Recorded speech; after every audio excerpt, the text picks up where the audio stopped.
semua. So minggu ni kita berjumpa lagi lah untuk video yang seterusnya tentang video MathSets 2020. So bagaimana untuk video-video sebelum ni? Anda dah lihat ke ataupun belum? So yang mana yang belum lihat lagi video-video yang kita bercerita tentang pertandingan robotik MathSets 2020 ni, so boleh ke channel YouTube kita orang lah untuk tengok episod-episod yang sebelum ni. Okay, so hari ni saya nak menceritakan lebih detail untuk pertandingan untuk saya nak sambungkan balik tentang task-task yang seterusnya. Kalau tengok dalam video sebelum ni, saya berhenti dekat task yang ketiga. So pada hari ni kita akan sambung untuk task yang seterusnya lah. Okay, so kalau yang mana belum tengok, yang pertama saya ada buat video unboxing Lita, dan juga kita tengok sedikit macam mana Lita dan juga barang-barang prop di atas Lita tu lah. So video kedua saya berceritakan, saya fokuskan kepada untuk task-task yang akan dibuat oleh Mbot di atas Lita tu lah untuk pertandingan tu. So saya dah bercerita untuk task 1, task yang kedua dan juga task yang ketiga lah. Okay, so mungkin masih ada lagi kan yang tertanya-tanya, adakah pertandingan robotik ni yang saya tunjuk dalam video-video sebelum ni, adakah dia mempunyai satu kategori saja? Okay, so jawapannya adalah tidak. Okay, untuk pertandingan robotik MathSets ini, dia terbahagi kepada 4 kategori. So dia ada kategori Spark, kategori Starter, kategori Premier dan juga kategori Challenge. So dia ada 4 kategori ya. So apa yang saya sedang bercerita sekarang ni adalah kategori Starter. Kenapa saya lebih memfokuskan bercerita tentang Starter? Sebab Starter ni dia akan menggunakan Mbot sebiji Mbot ni, dan juga Lita yang saya tunjukkan sebelum ni, dan dia juga terbahagi kepada umur untuk peringkat sekolah rendah dan juga peringkat sekolah menengah. So dia lebih menarik minat ramai peserta untuk join kategori ni lah. So sebab tu saya pilih untuk bercakap tentang pertandingan dalam kategori Starter semalam lah. Sebab ramai yang akan join, akan masuk ke kategori Starter lah. Okay, so untuk minggu ni kita akan teruskan untuk task yang keempat. Semua task yang saya dah cerita sebelum ni, kita akan ada 10 task. Okay, so kita dah bercerita sampai task yang ketiga. So minggu ni kita akan sambung lagi untuk task-task yang seterusnya. Okay, nanti kita akan tengoklah untuk macam mana task yang seterusnya dan macam mana juga task itu dibuat di atas Lita pada hari pertandingan lah, pada waktu pertandingan. Okay, jadi kita nak bercerita tentang task yang seterusnya, iaitu task yang keempat, ataupun namanya adalah activate door switch lah. So kalau yang dah tengok video sebelum ni, saya dah ada tunjuk. Okay, so untuk task yang keempat adalah besi seperti ni lah. Dia punya prop adalah seperti ni. Okay, so dia akan diletakkan 2 biji bola di atas ni.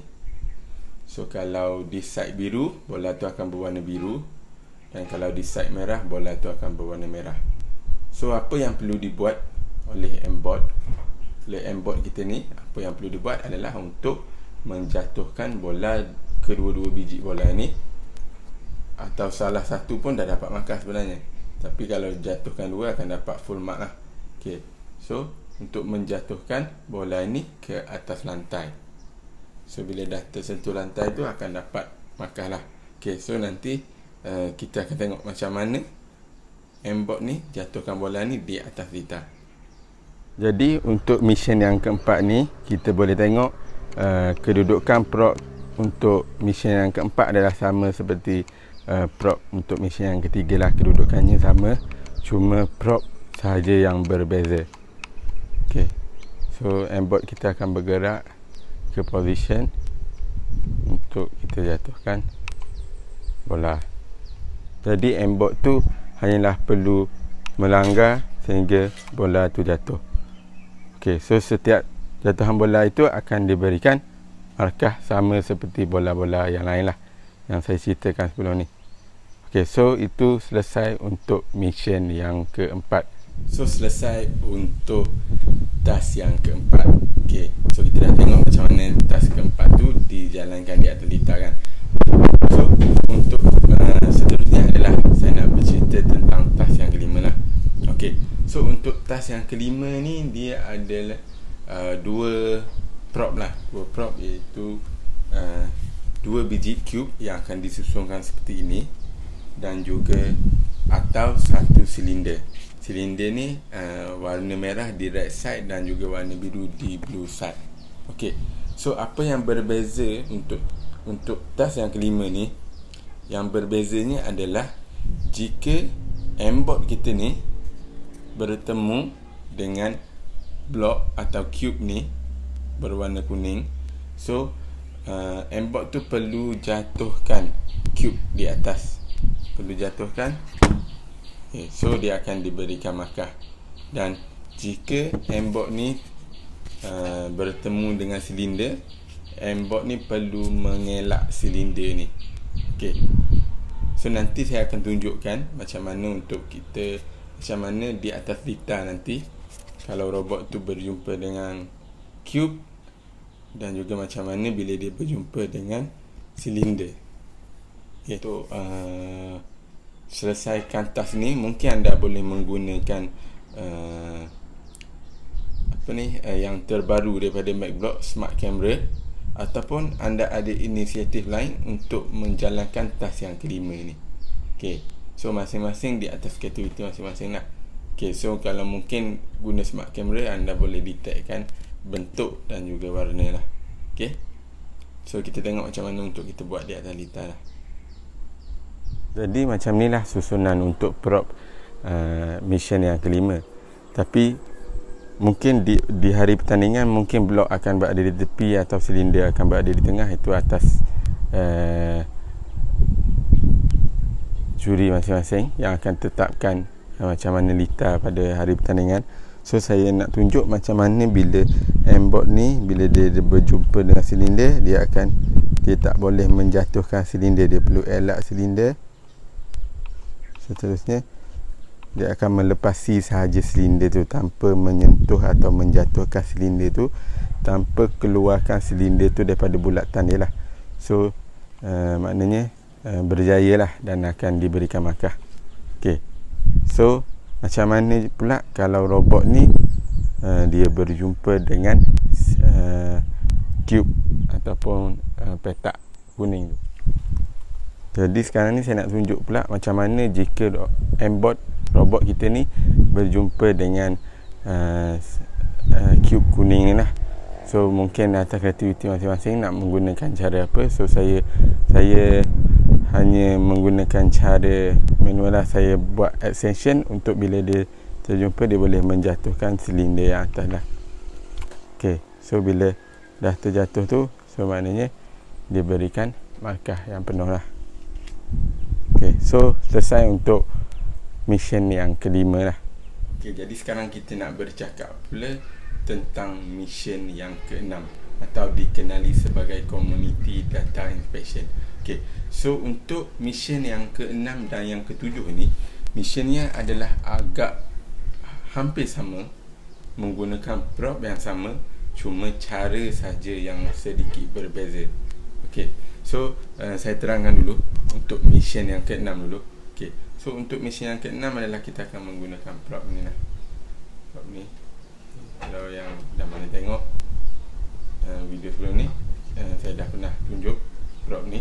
Okay, untuk mission yang keenam ni, bola hijau ini akan diletakkan di atas secara mendatar macam ni. Dia akan diletakkan secara mendatar macam ni atas lantai, di tempat letak prop tu. So yang bulatan besar ni, yang bulatan besar akan berada di lantai, dan bulatan kecil ini adalah untuk kita letakkan bola. So yang tidak ada besi ni, kosong ini, akan menghadap kepada litar yang tiada litar di sebelah. So yang ada besi ni akan menghadap litar manual. Okay, so cara nak letak dia adalah macam ni lah. Okay, so nanti kita tengok macam mana untuk mission yang ke-6. So mission dia adalah untuk menjatuhkan bola hijau ini ke atas lantai juga. Okay, so ini adalah alliance mission lah. So maknanya kedua-dua tim perlu bekerjasama untuk menjatuhkan bola ni.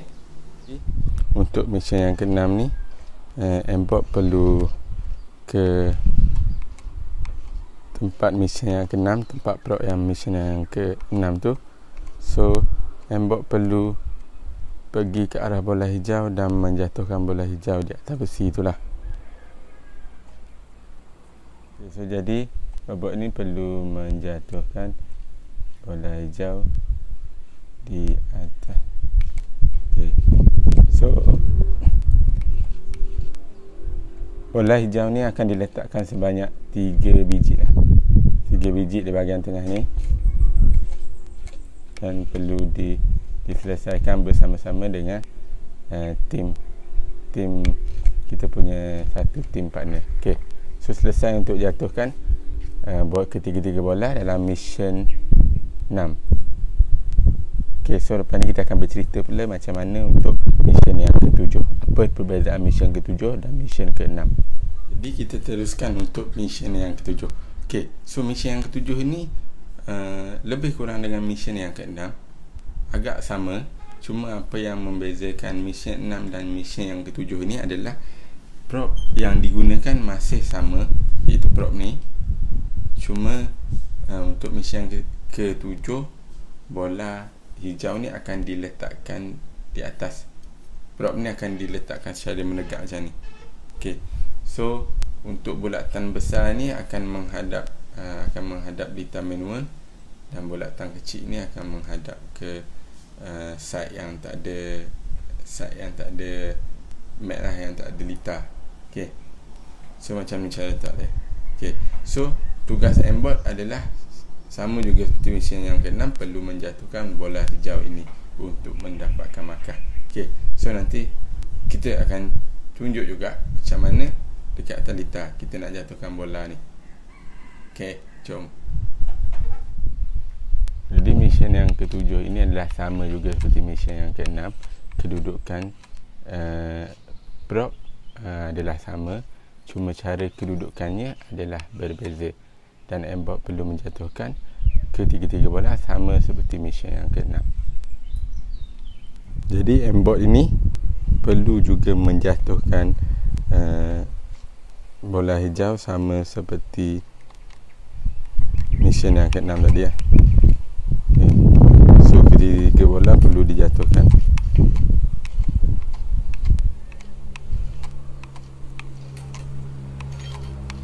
Okey, so setelah jatuh ketiga-tiga bola hijau ni akan diberikan markah yang penuh lah, okay, kepada kedua-dua pasukan.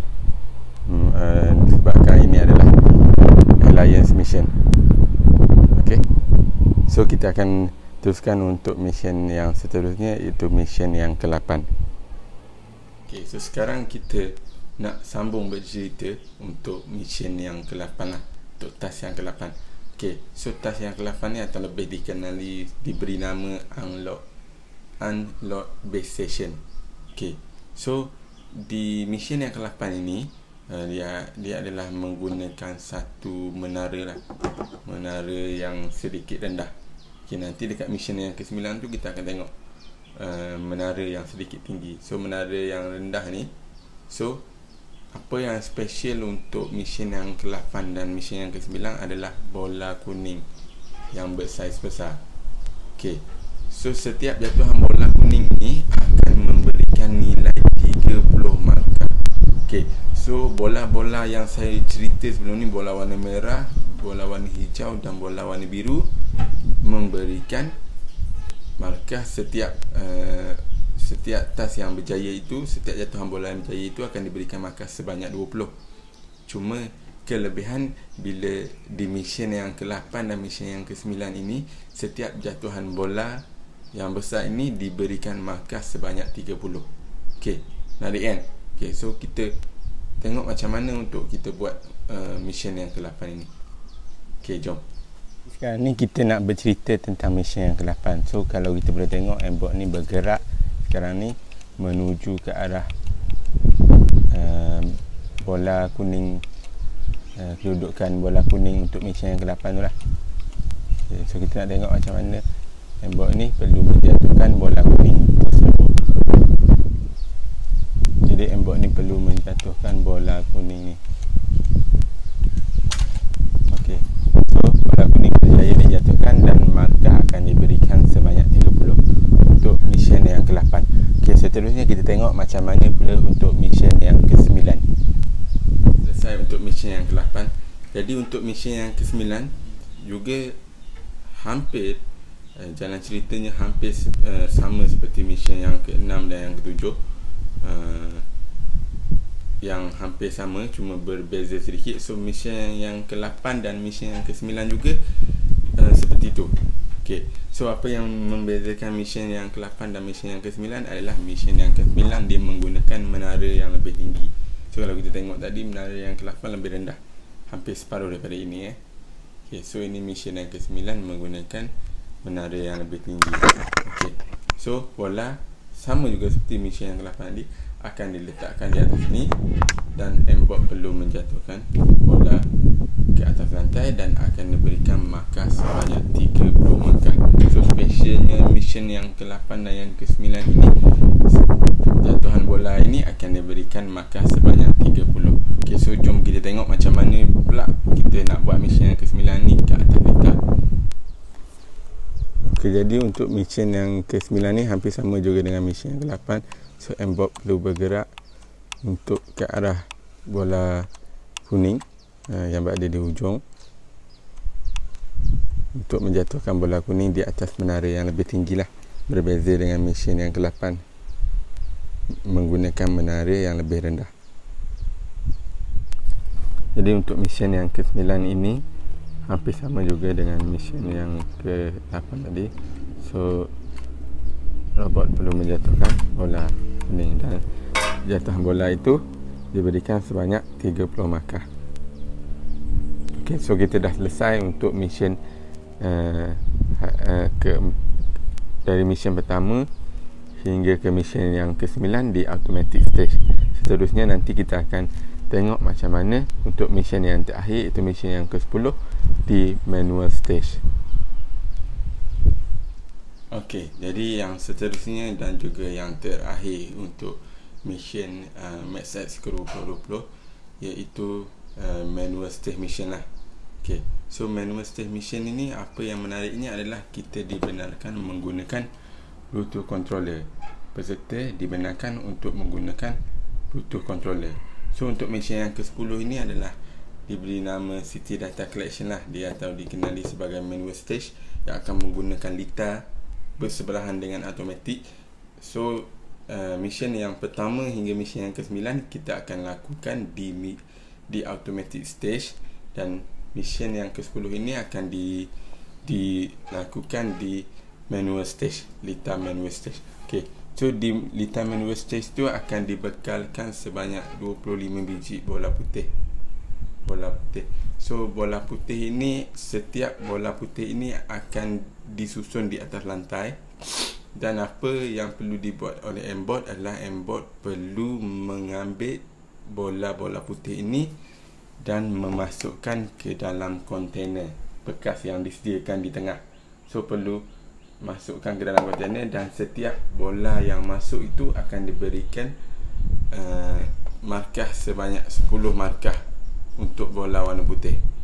Dan bola-bola yang dari automatic stage yang dimasukkan ke dalam manual stage adalah bonus kepada kita.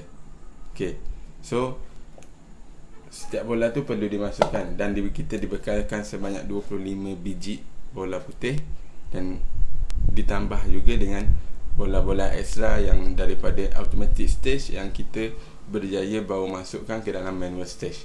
Okay, so kita tengok macam mana serba sedikit untuk kita selesaikan mission yang ke-10 yang terakhir, iaitu di manual stage di Lita. Jom. Okey, jadi di manual stage mission ini kedua-dua peserta perlu bekerjasama, bersiap sedia di petak permulaan sebelum bergerak untuk menyelesaikan misi yang ke-10 lah. So kalau kita tengok, bola telah disusun sebanyak 25 biji bola putih. So aimbot perlu bergerak dan perlu menolak bola putih ini ke hujung.